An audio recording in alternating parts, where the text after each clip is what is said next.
நீங்க ஐயப்பன் கோயிலுக்கு மாலை போட்டுருந்தீங்க அப்படின்னா கண்டிப்பா சில விதிமுறைகள்லாம் ஃபாலோ பண்ணி தான் ஆகணும்.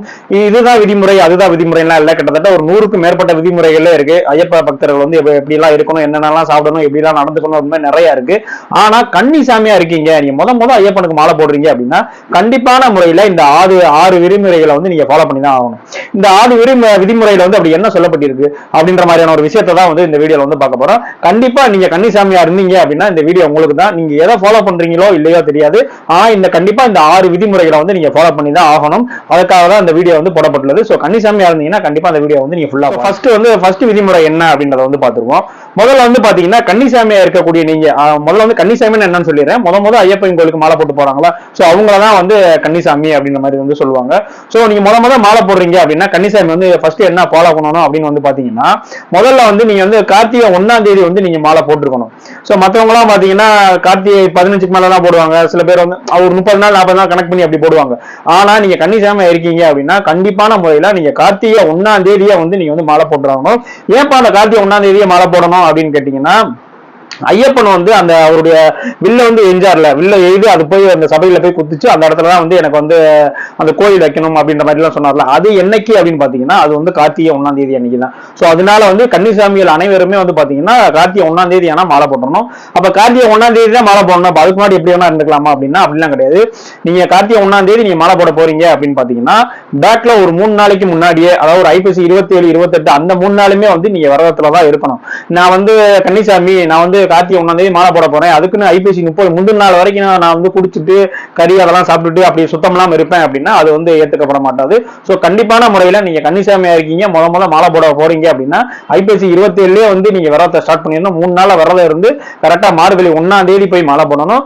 உங்க ஊருக்கு பக்கத்துல இருக்கிற ஏதாவது ஒரு விநாயகர் கோயிலையோ போய் வந்து விநாயகரை வந்து வழிபட்டுட்டு அந்த மாலையை வச்சு வழிபட்டுட்டு அங்க இருக்கக்கூடிய ஏதாவது ஒரு குருசாமி கையில வந்து நீங்க வந்து மாலை அணிஞ்சுக்கணும். இதுதான் வந்து ஃபர்ஸ்ட் விதிமுறை.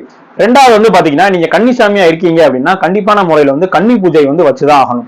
அது வந்து எப்படி சொல்றதுன்னா உங்களுக்கு பொருளாதாரத்துக்கு ஏற்ற மாதிரி வந்து மாறுபடும். இப்ப வந்து நீங்க வந்து நல்லாதான் இருக்கீங்க, நல்லா செல்வமாதான் இருக்கீங்க, எனக்கு பொருளாதார ரீதியா எந்த பிரச்சனையும் இல்லை அப்படின்னா நீங்க வந்து கண்டிப்பா வந்து ஒரு கன்னி பூஜை நல்லா ஸ்பீக்கர் ரேடியோ எல்லாம் வந்து கட்டி எல்லா ஊர்ல இருக்க எல்லாத்தையுமே கூப்பிட்டுட்டு பெரிய மண்டபம் மாதிரி எல்லாம் இருந்துச்சுன்னா நல்லா சாப்பாடு எல்லாம் போட்டு அந்த மாதிரி ரொம்ப கிராண்டாவும் பண்ணலாம். இல்லப்பா நான் அந்த அளவுக்கு எல்லாம் எனக்கு வந்து வசதி இல்லை அப்படின்றவங்க சுத்தி இருக்கவங்க ஒரு 10-15 பேரை வந்து கூப்பிட்டுட்டு ஒரு பாட்டை கேட்ட பாடி பஜனை பண்ணி அந்த மாதிரி வந்து கொடுப்பாங்க. இல்ல எனக்கு அதுக்குமே வந்து முடியல அப்படின்னா வீட்டுல வந்து 108 சரணங்கள்லாம் வந்து சொல்லிட்டு ஏதோ ஒரு இட்லி தோசை ஏதோ ஒன்று வச்சுட்டு பக்கத்துல ஒரு 10 பேரை வந்து கூப்பிட்டு வந்து அந்த கன்னி பூஜை வந்து நடத்துவாங்க. இல்லப்பா என்ன அதனாலயுமே முடியல, நான் ரொம்பவுமே கஷ்டப்படுறேன் அப்படின்ற மாதிரி இருந்துச்சுன்னா வீட்டுல ஐயப்பன் முன்னாடி வந்து நீங்க சாமியை வந்து கும்பிட்டுட்டு 108 சரணம் சொல்லிட்டு உங்களால முடிஞ்சது ஏதாவது ஒரு அந்த கோயில்ல இருப்பாங்களா, கோயில்ல வெளியில இருக்கக்கூடிய ஏதாவது 2 ஏழைப்பாளைகள் சாப்பிட முடியாதவங்களுக்கு வந்து ஒரு 2 இட்லியோ 4 இட்லியோ வந்து அவங்களுக்கு வந்து வாங்கி கொடுக்கலாம். அதுவுமே முடியல அப்படின்னு பாத்தீங்கன்னா வழக்கம் போல நீ ஐயப்பனை வந்து கும்பிட்டுட்டு உங்க வீட்டுல செய்யக்கூடிய ஏதாவது ஒரு சாப்பாடை வந்து நினைச்சு வேண்டிட்டு இங்க காக்கைக்கு வச்சாலே போதும், அதுவே வந்து கன்னி பூஜைக்கு வந்து சவம் தான். ஆனா என்னால முடியும், என்னால கன்னி பூஜை வைக்க முடியும், என்கிட்ட வந்து காசு இருக்கு அப்படின்றவங்க நீங்க உங்களுக்கு பொருளாதாரத்துக்கு ஏற்ற மாதிரி நீங்க வந்து அதை வந்து நீங்க வந்து பிக்ஸ் பண்ணி வச்சுக்கலாம். ஆனா முடிஞ்ச அளவுக்கு வந்து கன்னி பூஜையை வந்து நீங்க வைங்க, அதுதான் வந்து ரொம்ப நல்லது. ஏன்னா அந்த கன்னி பூஜையை வைக்கும் போது வந்து பாத்தீங்கன்னா ஏதாவது ஒரு ரூபத்துல வந்து ஐயப்பன் வந்து அவங்க வந்து சாப்பிடுவாரு அப்படின்ற மாதிரி வந்து ஒரு ஐதீகம் வந்து சொல்லப்படுது. சோ கண்டிப்பான முறையில் கன்னி பூஜை வைங்க. உங்களுடைய பொருளாதாரத்துக்கு ஏற்ற மாதிரி வந்து அதை எவ்வளவு சிம்பிளா வைக்க முடியுமோ அப்படின்றத வந்து நீங்க பார்த்து வந்து மாத்திக்கங்க. மூணாவது வந்து பாத்தீங்கன்னா நீங்க வந்து கன்னிசாமியா இருக்கீங்க அப்படின்னா கன்னிசாமியா இருந்தாலும் சரி இல்ல நார்மலா மாலை போட்டிருந்தாலும் சரி செருப்பு வந்து நீங்க வந்து அணியவே கூடாது. செருப்பு அணியாம உங்களுடைய கால்களை வந்து அந்த நடைபயணத்துக்கு வந்து நீங்க பழக்கிட்டே இருக்கணும். ஏன்னா நீங்க வந்து சபரிமலை போறீங்க அப்படின்னா அந்த பாதையெல்லாம் பெருவழி பாதையெல்லாம் பாத்தீங்கன்னா ரொம்ப வந்து கரடு முரடுமா இருக்கும். சோ அந்த பாதையெல்லாம் நீங்க போகக்கூடிய ஏற்றவாறு உங்களுடைய பாதை வந்து அமையணும்ன்றதுக்காக தான் செருப்பு போடாமையே வந்து அந்த 48 நாளுமே வந்து நீங்க வந்து நடந்து உங்க பாதத்தை வந்து பழக்குவீங்க. ஏன் மலை மேல அப்படிதான் இருக்கு, செருப்பு போட்டுலாம் போலாமா அப்படின்லாம் கேட்டா செருப்பு போட்டுலாம் போகக்கூடாது. ஆக்சுவலா வந்து நீங்க அந்த மலை மேலதான் டிராவல் பண்றீங்கன்னா அது மலையே வந்து ஒரு புண்ணிய பூமி மாதிரிதான். நீங்க காரைக்கால் அம்மையார் கதையெல்லாம் கேட்டீங்கன்னா அவங்க வந்து சிவனெல்லாம் பார்க்க போகும்போது அந்த மலை மேல வந்து தன்னுடைய கால் படக்கூடாதுன்னு சொல்லிட்டு 2 கை 2ஐயும் கீழே வச்சு கால் 2ஐயும் மேல தூக்கி அந்த மாதிரி எல்லாம் வந்து நடந்து போயிருக்காங்க. உங்களை அந்த மாதிரி எல்லாம் வந்து இங்க யாரும் நடந்து போக சொல்லல, உங்களை காலை உண்டி தான் நடந்து போக சொல்றாங்க. சோ அந்த காலுக்கு அந்த ஒரு பழக்கத்தை ஏற்படுத்தணும் அப்படின்றக்காண்டி தான் வந்து ஆரம்பத்தில இருந்தே வந்து அந்த செருப்பு போடாம அப்படியே பழகுங்க சாமி அப்படின்ற மாதிரி தான் சொல்லி ஒரு பழக்கத்தை வந்து உண்டு பண்ணுவாங்க. சோ கன்னிசாமியா இருந்தீங்க அப்படின்னா கண்டிப்பான முறையில் வந்து நீங்க வந்து செருப்பு வந்து அணியாதீங்க. நாலாவதா வந்து பாத்தீங்கன்னா எத்தனை நாளுங்க மாலை போடுறது. என்னுடைய ஃப்ரெண்ட்ஸ் எல்லாம் வந்து பாத்தீங்கன்னா 10 நாள்ல மாலை போட்டு போயிட்டு வந்துட்டாங்க, 20 நாள்ல வந்து மாலை போயிட்டு சபரிமலைக்கு வந்து போயிட்டு வந்துட்டாங்க அப்படின்னு எல்லாம் சொல்லுவாங்க. நீங்க கன்னிசாமியா இருந்தீங்கன்னா கார்த்திகை 1ஆம் தேதி மாலை போட்டீங்கன்னா கண்டிப்பா வந்து பாத்தீங்கன்னா 48 நாள் அதை கணக்கு வச்சுங்க. நீங்க கோயிலுக்கு போயிட்டு வர்றது 48 நாள் நீங்க வந்து விரதம் இருந்து போனீங்க அப்படின்னா கண்டிப்பா வந்து உங்களுக்கு வந்து முழு பலன் கிடைக்கும். அதுதான் வந்து உண்மை. நான் வந்து 20 நாள் தான் மாலை போட்டு போவேன், நான் வந்து 15 நாள் தான் மாலை போட்டு போவேன் சொல்லுவீங்களா? ஸோ அந்த மாதிரி இருக்கிறத வந்து கொஞ்சமே டோட்டலா வந்து அவாய்ட் பண்ணிட்டு இந்த மாதிரி போனீங்க, இந்த மாதிரி ப்ராப்பரா வந்து விரதம் இருந்து மாலை அணிஞ்சு 48 நாள் நான் விரதம் இருந்து போறேன் அப்படின்னா அதுதான் வந்து ப்ராப்பரான கன்னிசாமி. ஒரு கன்னிசாமி வந்து கார்த்திகை 1ஆம் தேதி மாலை போடுறாரு அப்படின்னா கண்டிப்பா ஒரு 48 நாள் விரதம் இருக்கணும். அந்த சொல்லக்கூடிய எல்லா விதிமுறையும் ஃபாலோ பண்ணி போகணும். அதுதான் வந்து உங்களுக்கு சரியான வந்து ஒரு அனுகூலத்தையும் வந்து கொடுக்கும். ஸோ கண்டிப்பான முறையில் கன்னிசாமி இருந்தீங்க அப்படின்னா 48 நாள் தான் மாலை போட்டு போகணும். எல்லாம் சொல்லுவாங்க பக்கத்துல 15 நாள் போட்டா போதும், இல்ல மாலையே போடாத 20 நாள் விரதம் இருந்துட்டு முந்தின நாள் வந்து மாலையை போட்டுட்டு அப்படியே வந்து மேலே போயிடலாம் அப்படின்லாம் சொல்லுவாங்க. ஸோ அந்த மாதிரி எல்லாம் போறது வேஸ்ட் எனக்கு தெரிஞ்சு. அந்த மாதிரிலாம் உங்களுக்கு திங்கிங் இருந்துச்சுன்னா நீங்க வந்து மாலையே வந்து போட வேணாம் அப்படின்றதான் என்னுடைய கருத்து. ஸோ நீங்க கரெக்டா போடணும் அப்படின்னா 48 நாள் விரதம் இருந்துக்கிறது போய் சாமியை பார்த்துட்டு வாங்க. அதுதான் வந்து கரெக்டான அணுகுமுறை. அடுத்த 5வது வந்து பாத்தீங்கன்னா நீங்க கன்னிசாமியா இருந்தீங்க அப்படின்னா கண்டிப்பான முறையில் நான் எப்படி செருப்பு அணியக்கூடாதுன்னு சொன்னோம் அதே மாதிரி வந்து நீங்க வந்து முடி திருத்திக்க கூடாது, நெகை வெட்டக்கூடாது, அந்த மாதிரி பழக்கங்களுமே வந்து ஃபாலோ பண்ணி தான் ஆகணும். நீங்க வந்து அதுதான் கரெக்டான விரத முறைகள் அப்படின்னா அதுதான்.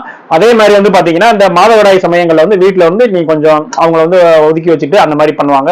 ஸோ அதுவுமே வந்து இப்ப மத்தவங்க என்ன சொல்லுவாங்க, ஏன் மாதவிடாய்னா நீங்க வந்து தனியா போக வேண்டியதானே, ஏன் வந்து பெண்களை வந்து கஷ்டப்படுத்துறாங்க அப்படின்ற மாதிரிலாம் சொல்லுவாங்க. ஆக்சுவலா அதுக்கு பின்னாடி வந்து அந்த காலத்துல என்ன சொல்லியிருக்காங்க அப்படின்னா, இப்ப நீங்க வீட்டுல மாலை போட்டீங்க அப்படின்னா பெண்கள் தான் வந்து உங்களுக்கான எல்லா வேலையுமே வந்து பார்த்துட்டு இருப்பாங்க. உங்களுக்கான சமையல் வேலை எல்லாமே வந்து அவங்க தான் பார்த்துட்டு இருப்பாங்க. ஸோ அந்த மாதவிடாய் காலகட்டத்தில் வந்து பாத்தீங்கன்னா அவங்களுக்கு வந்து அந்த பெயின் இருக்கும். ஸோ அதனால வந்து அவங்களால வந்து எந்த வேலையுமே செய்ய முடியாது. ஸோ அந்த ஒரு காரணத்தினாலதான் அவங்களுக்கு எந்த தொந்தரவும் கொடுக்கக்கூடாது அப்படின்ற ஒரே காரணத்துக்காண்டி தான் வந்து அந்த அந்த காலத்திலேயே வந்து மாதவிடாய் வந்துருச்சு அப்படின்னா பெண்களை வந்து தனியா வந்து வச்சிருக்காங்க. ஸோ ஐயப்பமார்கள் வந்து தனியா இருந்திருக்காங்க. ஸோ இதுதாமே காரணமே ஒழியா இல்ல நான் பெண்ணியம் சார்ந்து ரொம்ப கருத்தெல்லாம் பேசுறேன் அப்படின்னா அதெல்லாம் தேவையில்லாத விஷயம். ஸோ இந்த மாதிரியான விஷயங்கள்ல வந்து கொஞ்சம் ஒதுங்கி இருக்கிறது நல்லது. ஏன்னா நீங்க ஒதுங்கி இருக்கிறது அவங்களுக்கு ரொம்ப நல்லது. இல்லைன்னா உங்களுக்கு வந்து பணிவிடை செஞ்சுக்கிட்டே இருப்பாங்கல்ல.